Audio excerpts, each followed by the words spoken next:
내년 중학교 3학년 치를 학생들 치를 2022학년도 대입제도 개편과 관련해서 대입제도 개편 공론화위원회가 시민 참여단 조사 결과를 발표했습니다. 수능 상대평가 유지 쪽으로 가닥이 잡히면서 4가지 시나리오가 가운데 정시 모집 비율을 45% 이상으로 확대하고 현행 수능 상대평가를 유지하는 일환이 선정이 됐습니다. 네, 이와 관련해서 이만기 UA 중앙교육소장 그리고 교육부를 출입하는 강은나래 기자와 함께 자세히 내용 살펴보도록 하겠습니다. 네, 어서 오십시오. 어서 오세요. 안녕하세요. 네, 자 먼저 강 기자에게 묻겠습니다. 대입 개편의 핵심이란 게 이번에 수능 상대평가를 유지냐, 또 절대평가 전환이냐, 아니면 또 수능 위주의 정시 모집 확대냐, 아니면 반대냐 두 가지였는데 일단은 정시 모집 비율을 확대하고 수능 상대평가를 유지하는 일환이 1위를 한 것으로 전해지고 있는데요. 좀 정리를 해주실까요? 예. 네, 대입제도 개편 공론화위원회가 오늘 공론화 결과를 발표했는데요. 예. 일단 총 4가지 개편안 가운데 그 어떤 안도 과반을 넘는 압도적인 지지를 받지는 못했습니다. 그럼에도 정시 전형으로 신입생 45% 이상을 뽑고 수능은 상대평가를 유지하는 내용의 일환이 5점 만점에 3.4점으로 가장 높은 점수를 받았습니다. 예. 오차범위 내에서 그 다음으로 지지를 많이 받은 이하는 3.27점을 받았는데요.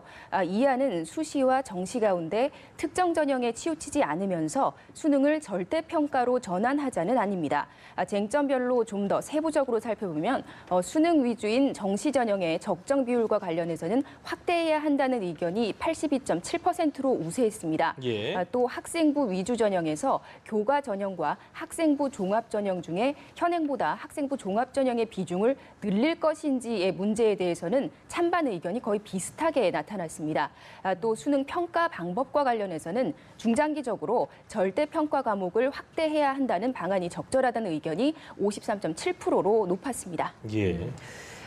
어쨌든 좀 가볍게 지금까지 나온 상황을 좀 이야기를 해본다라고 한다면 수능 비중이 줄어들지 않고 계속 유지되어 있거나 좀 더 늘어난다라는 걸로 좀 파악할 수 있는 거 아니겠습니까? 이러면 학생들 입장에서는 수능 부담은 여전히 남아 있을 것 같아요. 이번에 이제 시민 참여단의 선택의 요지는 입시에서 가장 중요한 게 단순성이다. 예. 그리고 또 중요한 것이 공정성이다. 예. 이제 그동안 학종에 대한 비판이 제일 많았던 것이 공정하지 않고 단순하지 않다였거든요. 그걸 예. 뒤집어 보려면 수능을 늘려야죠. 근데 예. 문제가 이제 수능을 늘려버리면 부담이 커지는 겁니다. 그렇죠. 그러니까 특히 이제 졸업생들의 입장이 좀 좋을지 모르겠지만 재학생 입장에서는 수능도 준비해야 되고 내신도 해야 되니까 둘다 수능 부담이 준비해야 여전히 커지는 것이 결론입니다. 소장님께서 예상하실 때 일환이 1등을 할 거다라고 예상을 좀 하셨어요. 어떻게 좀 예상하셨어요? 아닙니다. 저희들은 아마 3안에서 3안. 4안 정도.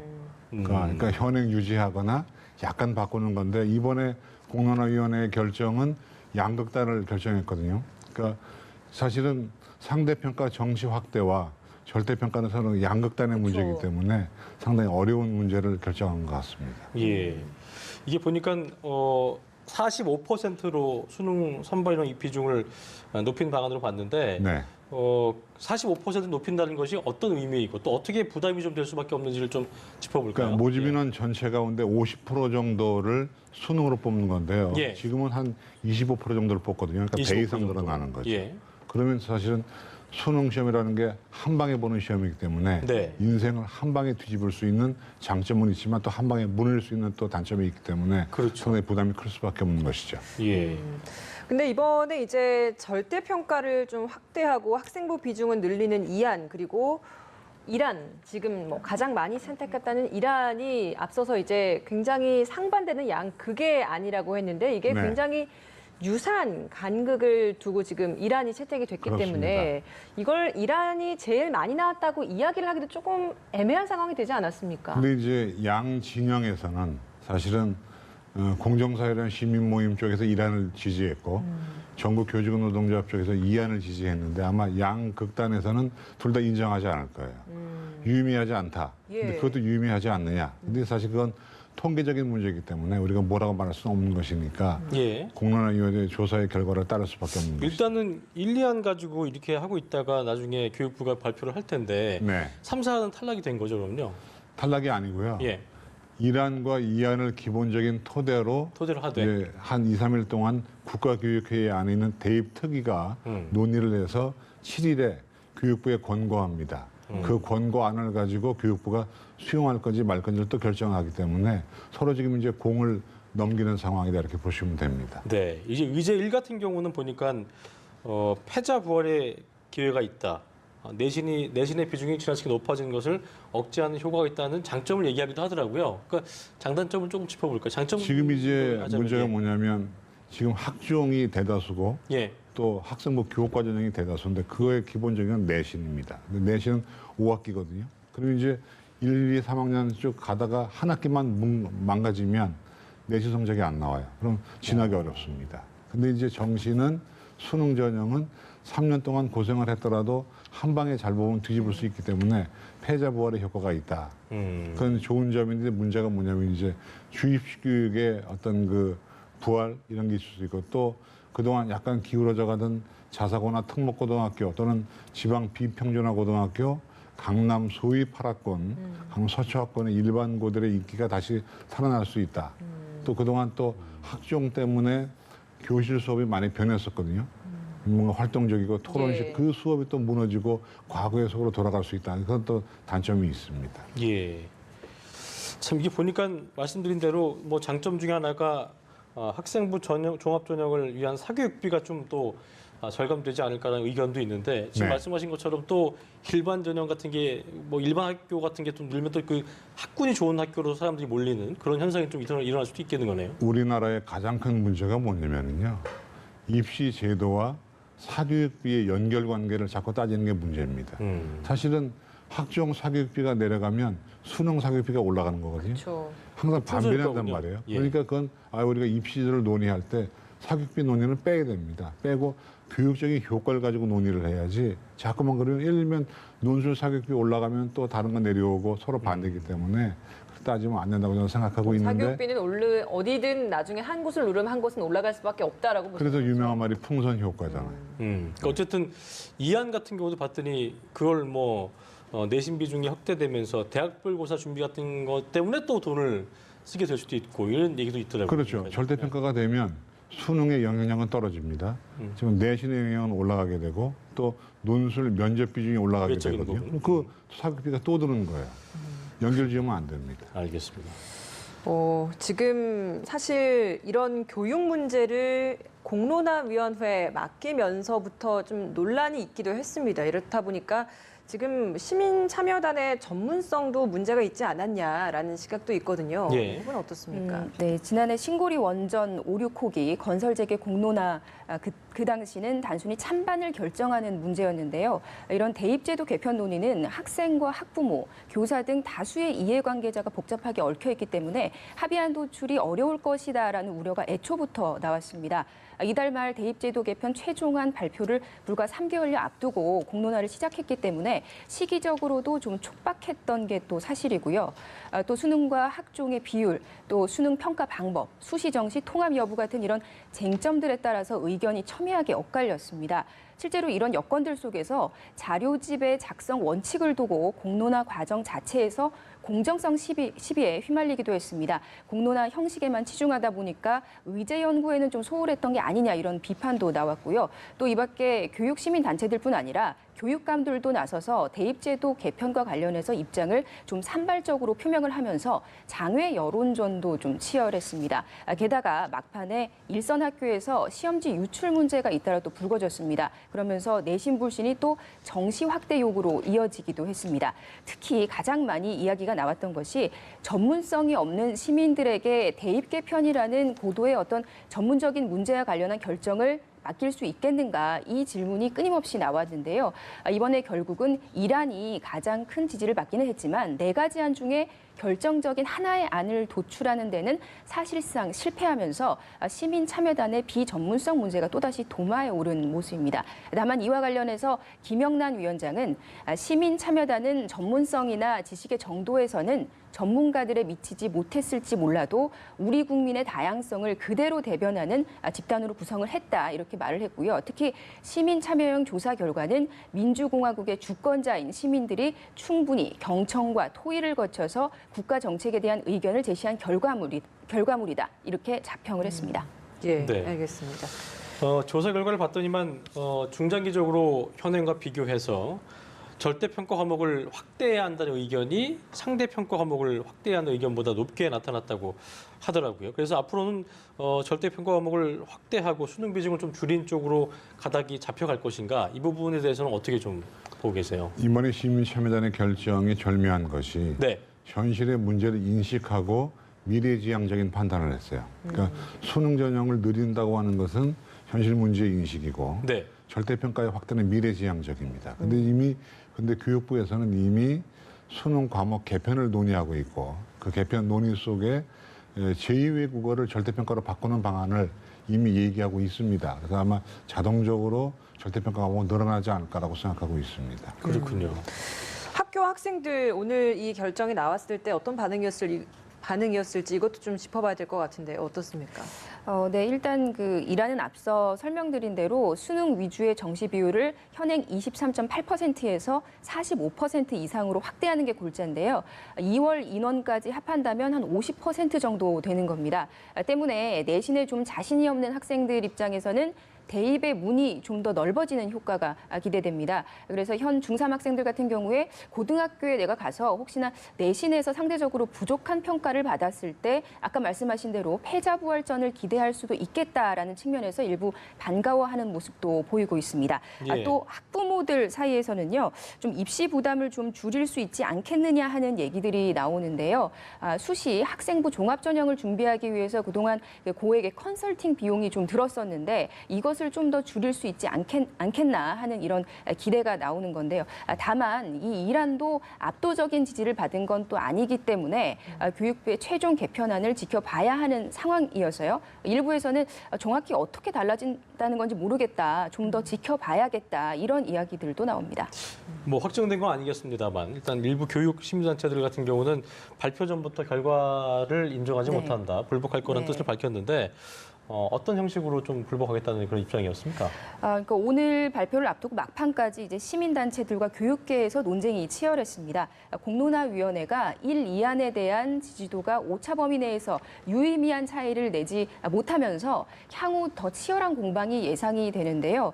진보, 보수 양쪽 교육단체 모두 성명이나 기자회견을 준비하고 있습니다.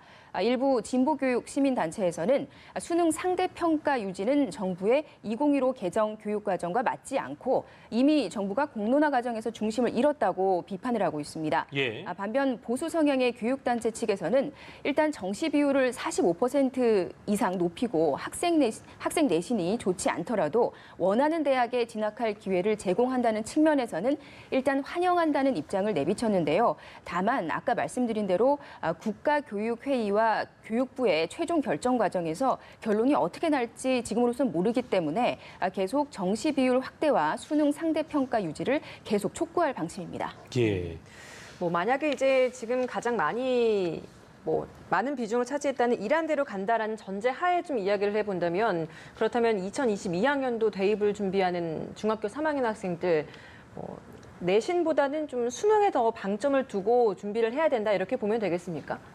이렇게 비유하면 좋습니다. 사회가 혼란스러울 때 제일 좋은 건 금을 가지고 있는 거잖아요. 그죠? ESR 그렇게 얘기하죠. 예. 입시도가 혼란스러울 때 제일 좋은 건 국영수를 잘하는 겁니다.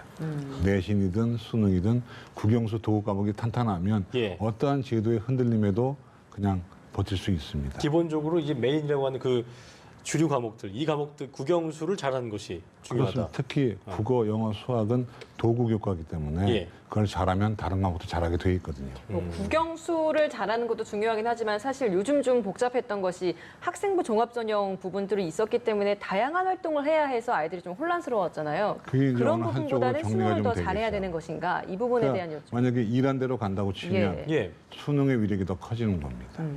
그렇게 되면 이제 그 내신 강화 때문에 한동안 또 특목 자사고 같은 게 좀 인기가 주춤했었는데 다시 이게 회복되는 거 아니에요? 그렇죠? 아까 말씀드렸지만 그런 느낌이 있죠. 왜냐하면 내신 분리했던 고등학교들에 대한 진학률이 다시 높아질 가능성이 있습니다. 그 학교 내에서도 수업 시간에 학생들이 너무 네. 학원에 가서 다 어차피 하면 된다는 생각 때문에 기본적으로 사교육 시장도 커지고 있다 이러다 보면 이제 학교에서 공부도 좀 덜하게 되고 결과적으로 그 교육의 어떤 우리가 참 과정이라고 할까 이런 것들이 좀 훼손될 수 있는 가능성도 있는 거잖아요, 그죠? 그게 이제 가장 염려하는 바죠. 왜냐하면 오늘의 그 결과를 가장 좋아할 분들은 수능 사교육자들이 아마 제일 좋아할 것 같고요. 제일 우울하신 분들이 이제 그동안 교실 수업을 위해서 애썼던 교실 수업 혁신자들 이런 분들이 아마 우울해할 겁니다. 그렇죠. 근데 아마 교육부가 제가 볼 때는 1안과 2안이 워낙 양극단이 아니기 때문에 뭐 그 두 개를 조합해서 절묘한 안을 낼 거라고 저는 생각하고 있습니다. 네. 예. 근데 절묘한 안은 아마도 현행 유지 쪽이 크지 않을까 그러면 싶습니다. 3안하고 가까운 겁니까?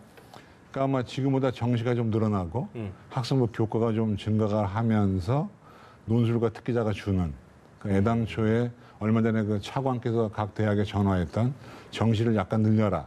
이 정도 선이 되지 않겠나 생각하고 있습니다. 25에서 50 사이 한 30% 정도로 예상하시면 제가 볼 때는 35% 35 정도. 정도로 가면서 수시 2월을 따지면 실제로 한 6대 4가 되는 예. 그러니까 수시가 6, 정시 수능 전형이 4가 되는 이 정도가 되지 않을까라고 예상만 하고 있습니다. 알겠습니다. 이게 확정이 된 것이 아니기 때문에 예. 이제 교육부의 결정이 남아 있지 않습니까? 언제쯤 이 결정이 나올 것으로 보이나요? 네, 이제 말씀하신 대로 다시 결정권이 공론화위의 상위 기관인 국가교육회의 그리고 교육부로 넘어갔는데요. 예. 공론화위원회는 이번 공론화 결과를 국가교육회의에 제출하게 됩니다. 그러면 국가교육회의는 이 결과를 바탕으로 대입제도 개편 권고안을 만들고요. 7일 날 교육부에 보낼 예정인데요. 교육부는 이 권고안과 이번 공론화 범위에는 빠졌던 2022학년도 수능 과목 구조 그리고 출제 범위, 학생부 기재 개선안 등을 종합을 해서 이달 말에 최종 개편안을 결정하고 발표할 예정입니다. 다만 1안과 2안 순으로 다수의 시민 참여단이 지지를 보냈지만 오차 범위 내에서 각축하는 상황이라는 점에서 공론화 이전보다 교육부의 부담은 더 커졌다고 볼 수도 있는데요. 예. 어느 한쪽 안을 낙점할 경우에 걷잡을 수 없는 파장도 예상할 수 있습니다. 그렇군요. 소장님께서는 항상 이 생각을 많이 하실 것 같아요. 교육은 백년지 대계다 이런 말이 있기 때문에 네. 어쨌든 예전에도 항상 그 강의하실 때 보면 학생들 많이 위한 말씀 많이 해주시고 하셔서 입시 경쟁도 좀 최소화하고 수능에 대한 부담도 좀 떨칠 수 있고 수험생들이 원하는 학교를 좀 마음껏 지원할 수 있는 물론 저희가 물어보는 건 참 쉽게 물어봅니다만 어떤 부분을 지금부터 조금씩 손봐가는 게 제일 중요하다고. 재차 말씀드립니다만 가장 중요한 것이 제발 입시 제도를 가지고 교실을 바꾸려고 하지 마라. 또 사교육비와 제도를 연결시키지 마라. 오로지 수업은 수업만 바라보고 현장의 전문가에게 맡겼으면 좋겠다. 네. 현장 전문가 누구냐면 교사들이죠. 교사들이요. 그러니까 모든 거의 결정권자들을 관료나 이런 분들이 아니라 학부형도 좋지만 교사들에게 맡겨서 그들이 연구할 수 있는 자세를 만들어주면 좋겠다. 이 생각이 듭니다. 예. 예, 알겠습니다. 그리고 마지막으로 이제 2019년도 수능을 보는 올해 고3 학생들이 있습니다. 이제 네. 정말 얼마 남지 않았거든요. 4개월밖에 남지 않았는데 마지막으로 수험생들에게 이 남은 기간 동안 활용해서 할 수 있는 좀 팁을 주신다면 좀 어떤 게 있을지 한 말씀 들어보고 싶습니다. 축구는 후반전부터죠. 입시가 지금부터 후반전인데 네. 이미 EBS 교재 70% 연계가 확정되고 시행되고 있기 때문에 네. 지금부터는 EBS 교재에 소위 그 속된 말로 짝퉁 교재들이 많아요. EBS 짝퉁 교재를 교재. 바탕으로 해서 수능 문제와 유사하게 만든 말하자면 EBS 변형 문제에 대한 공부가 지금은 제일 좋을 때입니다. 아, 변형 문제들을 시중에 많이 신경 나와 써야 있거든요. 된다. 네네. 그걸 가지고 이제 EBS 교재 어차피 수능도 변형이기 때문에 예. EBS 교재를 토대로 한 변형 문제를 풀어보는 것이 변별력을 좀 관건이다. 높이라는 말씀이신 거죠? 변별력은 아니고요. 그 유사한 문제를 많이 풀어봐요. 유사한 문제. EBS 교재는 당연히 풀겠지만 그 문제를 가지고 약간 변형한 그런 문제를 많이 풀어봤으면 좋겠다. 이 예, 생각이 남은 듭니다. 4개월 동안 EBS 문제를 변형한 다양한 문제를 좀 시도를 해보면서 수능 준비를 잘 해보면 좋을 것 같습니다. 네, 오늘 말씀 고맙습니다. 좀 고맙습니다.